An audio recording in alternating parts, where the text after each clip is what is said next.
Hey guys, I'm going to do an unboxing and a warning video about backing up your data. A little background on this external drive that you see here that I'll unbox just in case somebody else is looking at the same model number.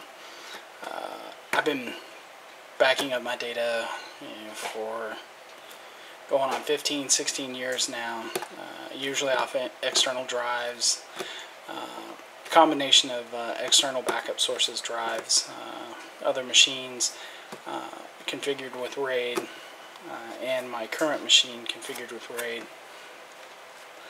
And this Saturday morning I woke up and my server that I have in my house that acts as my music source and document file server, along with my domain for the network in my house. It's secondary drive, D drive, which I always have it labeled for data, was not showing up, and the RAID card was not responding. And looking up online and whatnot, it looks like the RAID card in my server is starting to go down. I'm lucky enough that I'll have periodic windows of maybe half an hour to an hour that the card will respond, and of course my RAID array will show up. So what I'm going to do is, well, what I did is I panicked first and worried about, okay, where do I have all my files? I've got some spread out on Dropbox, some on Google Documents, some on Google Drive, and so on. And then I thought, well, crap, okay, I'll go get an external drive, hook it up, and get as much data as I can off of there. Anyways, long story short is, for the last, 2-3 weeks, I have had my server running without any type of external backup going, whether it be a drive, another RAID array off of another machine, or running some kind of cloud storage like Dropbox or something like that. So for 3 weeks I have really been tempting fate, and it caught up with me. So this is an unboxing video and a warning to all of you out there that have important information just local to your system. Got interrupted there, but anyways, it's a warning and a plea for you to have multiple backup sources, which I usually employ, but this time it just caught me with my pants down. But anyways, let's get on to the unboxing. This is, let's see, the MyBook Essentials, and it has USB 3.0 and 2.0 right there. I was going to get a drive that had FireWire on it, but it's about $200 more, so I figured the $160 that I was going to spend on a Saturday, not the way I wanted to spend it, was quite enough. Anyways, it's got USB 3.0, 2.0, let's see, it is a 3 terabyte drive, and there should be, yeah, here are the specs on the back of it. I'll flip it around this way so you can see the connection ports. And the model number is, should be right there. Okay. Well, let's go ahead and open this up and see what comes inside of it.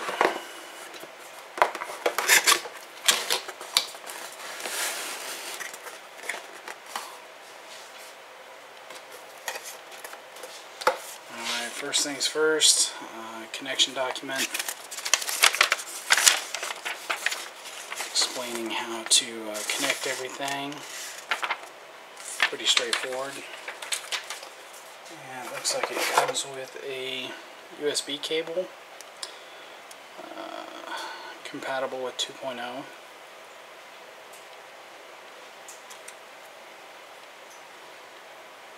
There's the USB portion, and there's the Western Digital portion.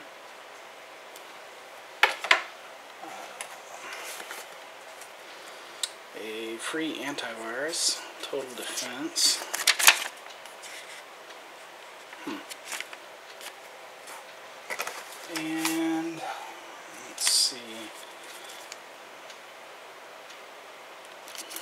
technical support, probably warranty information, and 6 or 7 different languages. And then I think this is the power, yep. Here is the power adapter.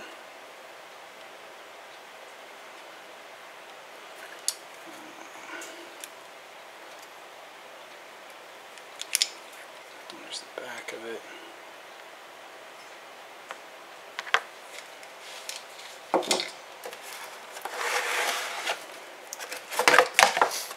Here's the actual unit itself.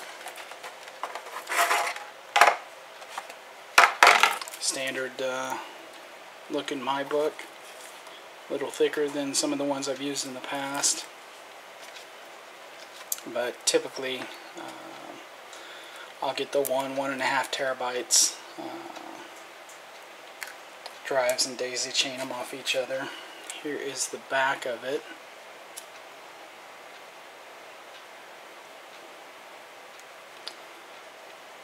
And let's see, there's the bottom. Let's see if I can get some better light. There we go.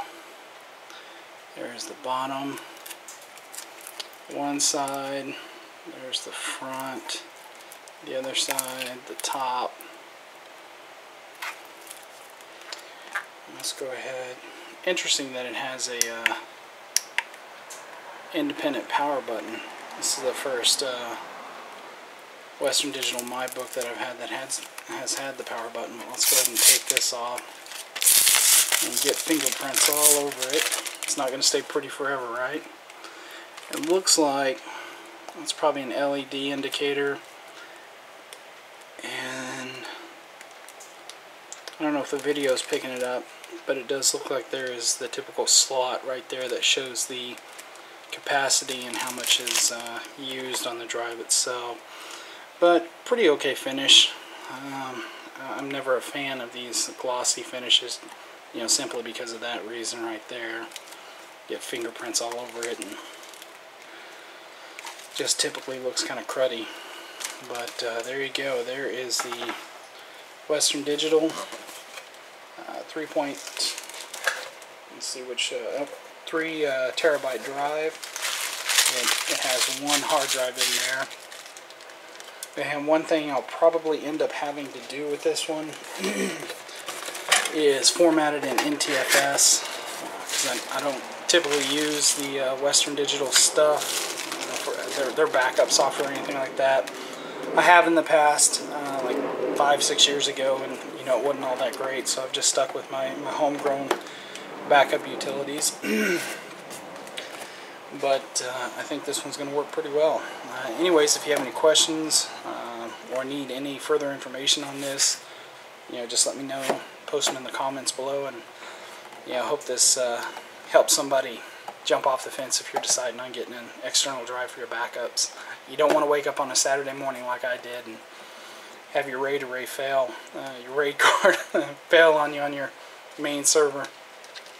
Anyways, thanks for watching, guys. Alright, I'm back, guys. I wanted to give a update before I closed out this video. Just a simple unboxing of that external drive. I know some of y'all might be out there, well, what ended up being the problem? Okay, so after I got the external drive, I felt a little bit more comfortable that I could go ahead and start diagnosing my server here. And long story short, it is the SCSI drive that is attached to it. And this guy, I think it's a Seagate.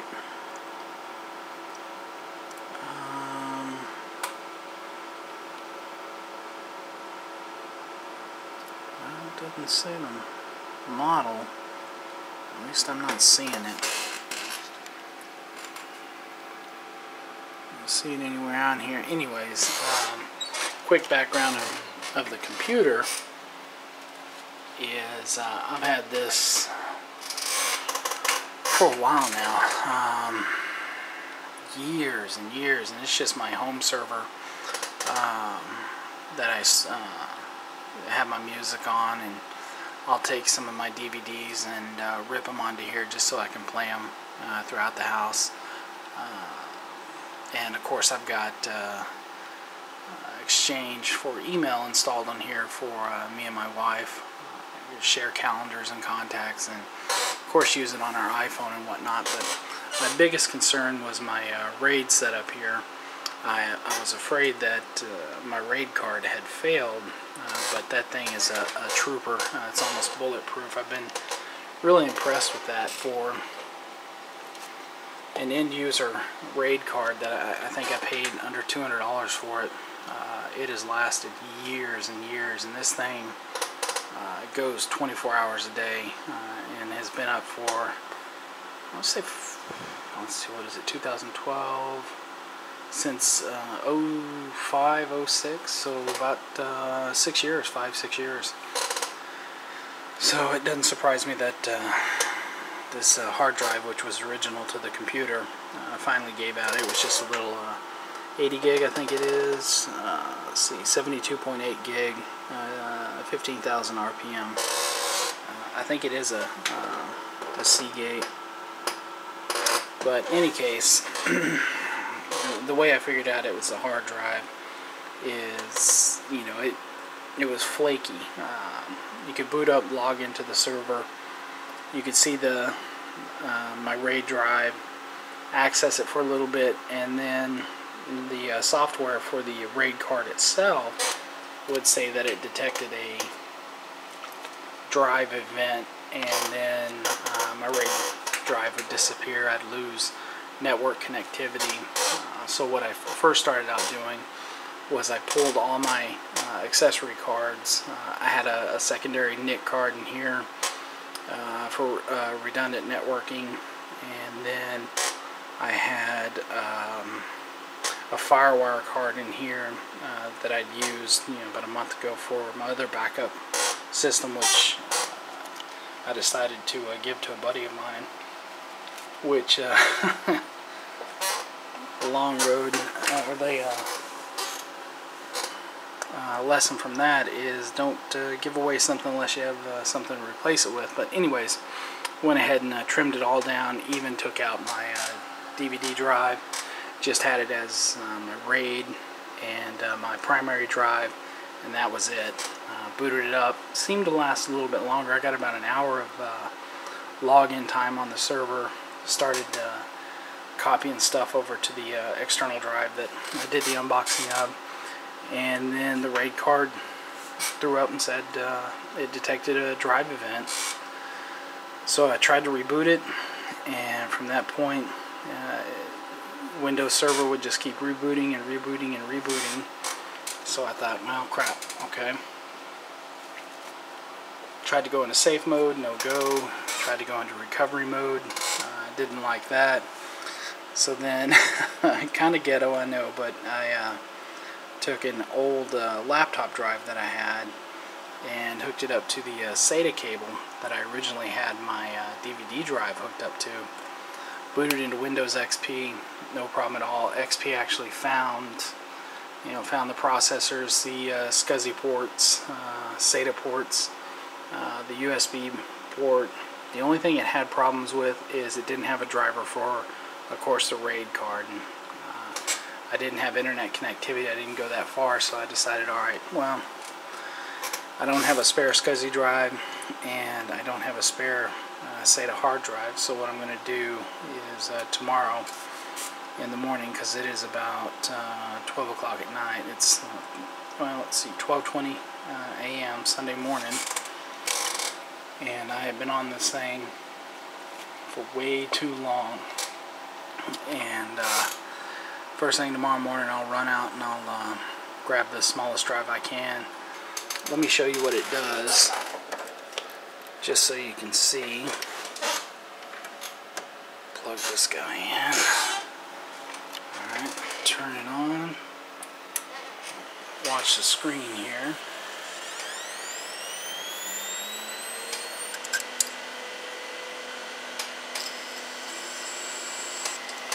You hear this, every now and then you'll hear this thing just start clattering. But we go through the boot up screen. Sorry if the video is shaky, guys. I'm holding it with my hands.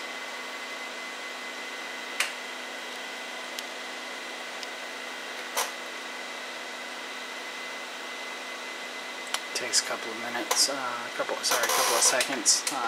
It'll go through the onboard SCSI and RAID controller, and then it'll find my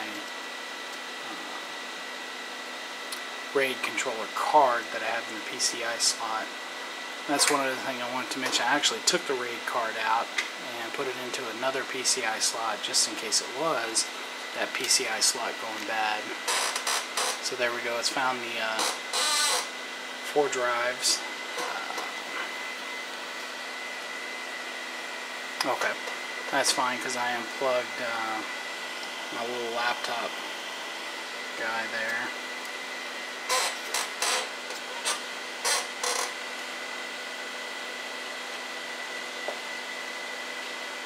What really stinks is I don't have a Windows backup of this drive that has all the configuration files for Exchange and Windows Server. I think I also had DNS set up on there.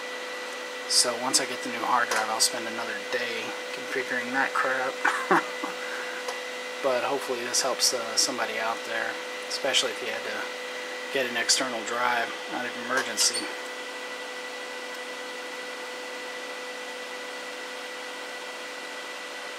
After I hit F1 to save, it's rebooting since it saved that new configuration with this hard drive removed and this one plugged back in.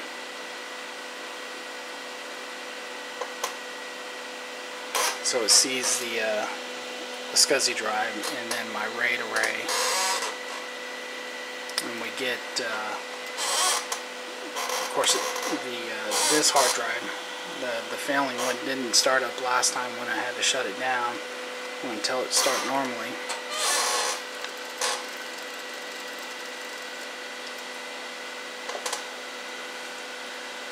You get a little ray of hope with the Microsoft Wait progress bar.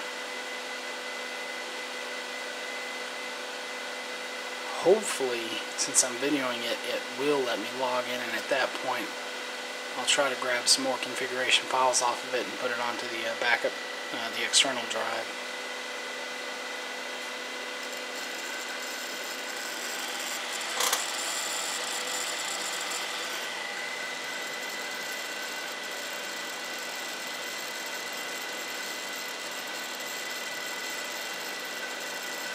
Let's see if we get the mouse cursor.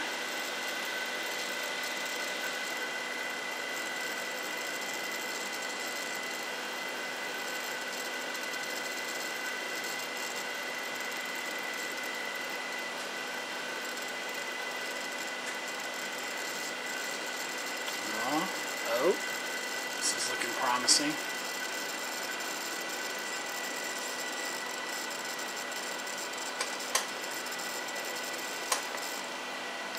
Nope. Oh joy. Probably get the BIOS screen.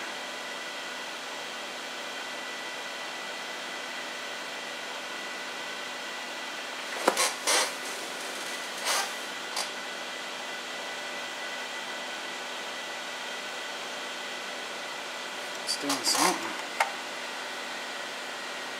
Hard drive spinning. No, there we go.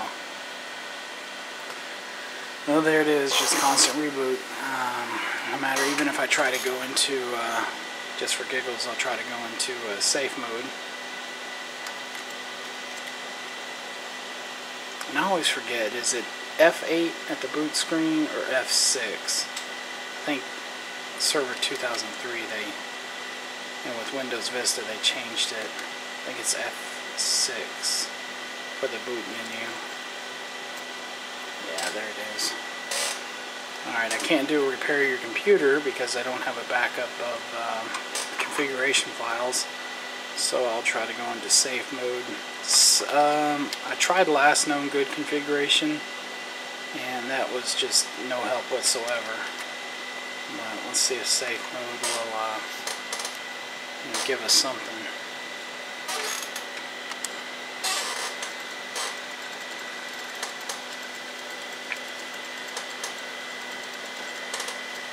I'll probably make another video tomorrow once I get the new hard drive, because my thought process is, and of course it's late so I'm a little tired, thought process is I get the new drive in, get Windows Server installed on there, and then hopefully by some small miracle Windows Server can speak to the old hard drive, and then maybe I can get some of the config files off of it. But you know, that's after I get the new drive installed and the new operating system installed and all the drivers for everything installed, which will probably take me 2 or 3 hours, but let's see what this thing's going to do. I think we'll probably see the cursor and it'll probably reboot.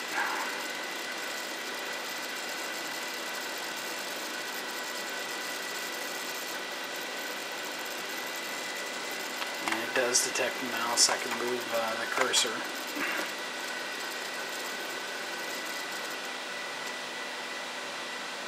Nope, there we go.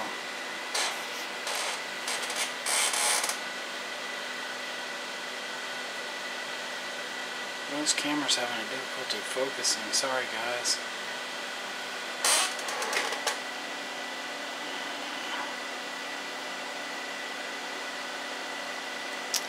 Alright, well, I'll do another video tomorrow once I get the new hard drive. Alright, talk to you guys in a bit. Alright, success, guys. It's about 3:45 Sunday morning. About 3 hours ago I said I was going to wait until the morning to run up to Best Buy or Fry's and grab a new hard drive, but I lucked out and found a 500 gig hard drive in one of my boxes under my desk, and lucky enough I had a SATA cable with it, so I routed it back down through there, down to the 2 SATA ports. Still got my SCSI cable attached, and just sitting here at Windows setup. So we'll wait for that to finish, see how that goes, and I think once I get it installed, I'll shut it down again. I'll go ahead and make sure all the drivers are installed for my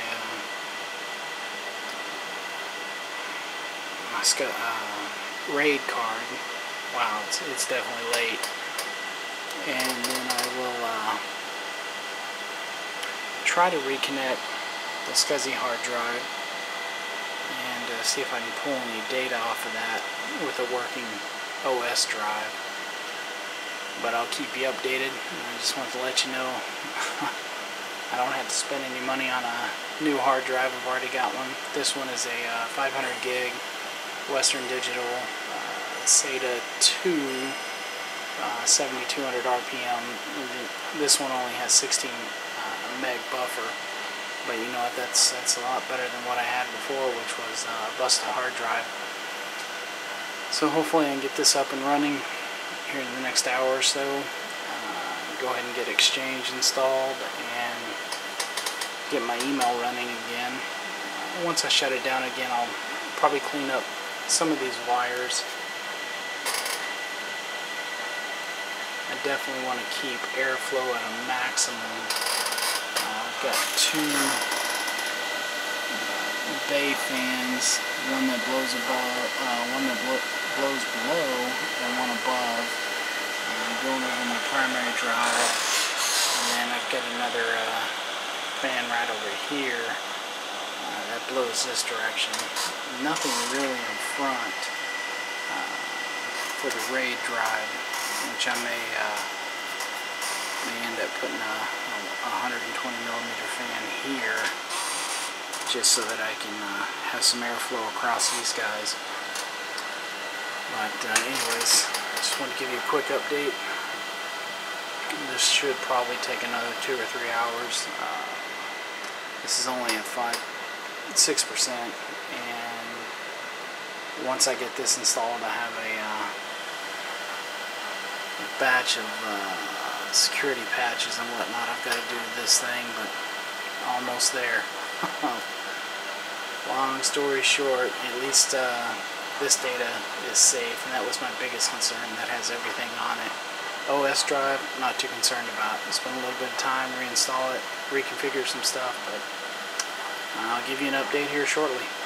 Alright, talk to you later, guys. Alright guys, I'm back. I've got the server finally working. The SCSI drive was the problem. What I ended up doing was finding a spare 500 gig hard drive, SATA 2, and hooking that up and got everything installed. All the updates, which takes the majority of the time, but as you can see here, what the hell?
Interesting. There for a minute it dropped the RAID array,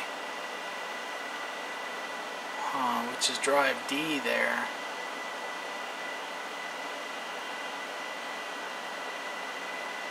I'm going to keep an eye on this, see if this happens again. I know what I just done was shut down the PC and hooked up the SCSI to the external SCSI port over here, booted it up just so I can copy some last remaining files, and I was hoping it would work, and it did. I was able to grab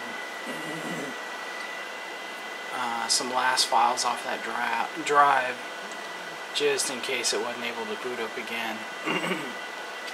So I got those backed up onto the new drive, and I wonder if when I did that the RAID card freaked out. Interesting. Well, I'm going to keep an eye on that. But needless to say, I've still got to install Exchange and set up this server as the domain controller. Once I do that, I'm going to go ahead and set up the backup schedule for the server itself, and also the backup schedule for the RAID array to the new Western Digital book. Alright, finally got it to work. Figured out why the RAID array is dropping from my computer and completely disappearing. What I went through is, when I first noticed it just a couple of minutes ago and stopped the video, I started looking at the event viewer inside of Windows Server and noticed that there were some stop events for a couple of services that started up, and then I noticed one of them in particular was for the SCSI service, which not only do I have completely disconnected, but I have it disabled in the BIOS, so that kind of threw me off. So Fought with that for about an hour or so, and then I decided to take a look at the configuration utility that comes with this card. I'll show you real quick. Inside of the card, the card is manufactured by Silicone Image, SIIG, and this one is model number SCSA4R12 revision 5. And what I noticed is when I reboot the server, the SATA array manager would show the drives in yellow, and after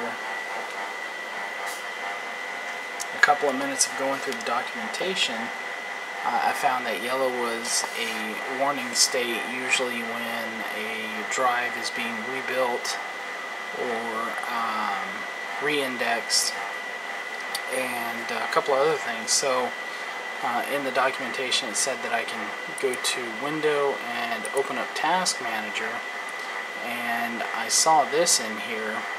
It was stating restore redundancy, and then over here towards the end it had end time, start time and end time, and as you can see it started at 7:28, so I suspended it just by right clicking it and hitting suspend, and that immediately kept the drive active inside of Windows Server.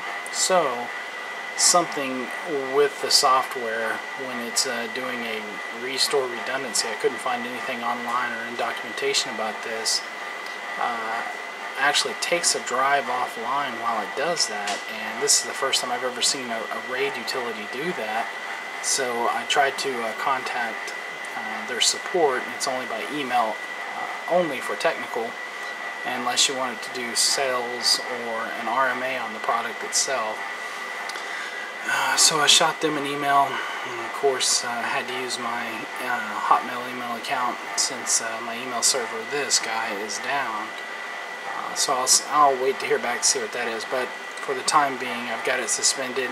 The drive has been staying up for, it's about 10:40 now, so about 3 hours, and since then I've been running my script to alright, sorry about that guys, memory card got full, so I had to pull some videos off.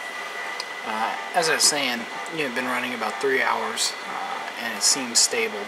And one thing that troubles me after having to send support an email, I'll wait and hear back, what the possible cause is. Is it a damage to the card, the reason it drops the array completely from the operating system to do the restore redundancy? I'm not sure, but long story short, I've got it stable now, and it is moving all of my data over to the external hard drive.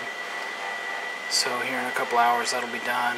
I've got my domain server, I've got it configured, I've got to configure Exchange for my email, and then I'll be done with this. But if you stuck with me through this video this long, thanks guys, I appreciate it. Hope it helps you out there, but looks like there's no surefire way of keeping data safe except having redundant backups. But anyways, there you go.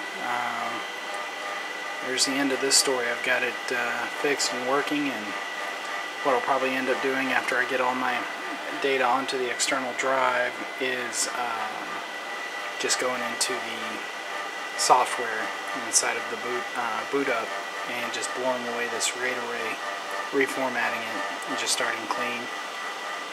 Or I may upgrade these drives, just get a little bit more space. But there you go guys. Like I said, thanks for, if you stuck through it this far, thanks for watching the video. If you have any questions or comments, definitely post them below and I'll get back to you. See you later.